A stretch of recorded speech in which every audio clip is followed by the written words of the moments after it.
Ito mga kapadyak, at nandito nga po tayo ngayon sa PSA. Galing nga po tayo dun at makikita nga po natin dito mga kapadyak. Kumuha po tayo ng PSA. Kasi gagamitin nga po natin para sa anak ko. Nagagaling ko lang po ng ospital. At may 5 years na nga po tayong hindi nakakakuha ng PSA. Pero ngayon lang din po natin nalalaman ito. Kapag ikaw pala kumuha ng PSA, payment ka muna po agad. At ang sabi nga dun sa counter, wala pong refund.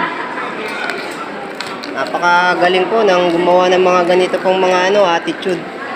Wala pa tayong magagawa kasi sila po yung naghahari dito sa sa mga prosesong ganito.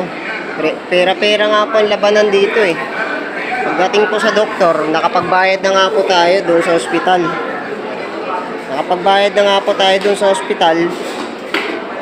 At mahigit 5 taon na po natin hindi nakukuha ang birth certificate po ng bata. At yan nga po, galing nga po tayo dito at pumila po tayo ng napakatagal. Yan nga po, dyan po tayo pumila. Payment number 8. Tapos ang binayaran po natin, ayan po yung binayaran po natin, 155.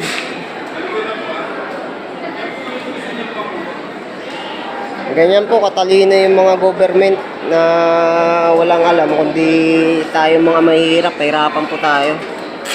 Wala po tayong kasiguraduhan sa mangyayari po sa atin kung mayroon na nga pong record itong birth certificate. Mamaya nakatenga pa rin sa hospital pala yung record natin, babalik na naman po tayo. Ganyan dito mga kapadyak.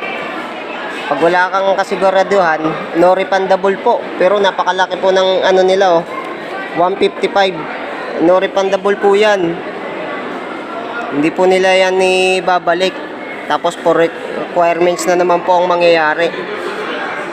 Ganyan mga kapadyak dito sa PSA. No refundable po ang mangyayari po sa sa kinuha nga po natin PSA.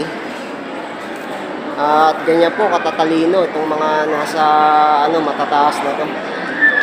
At tayo nga po naghihirap nga po tayo, lalo pa po tayong pinapahirapan sa mga requirements na kailangan. At ito nga mga kapadyak, napakahaba po ng pila.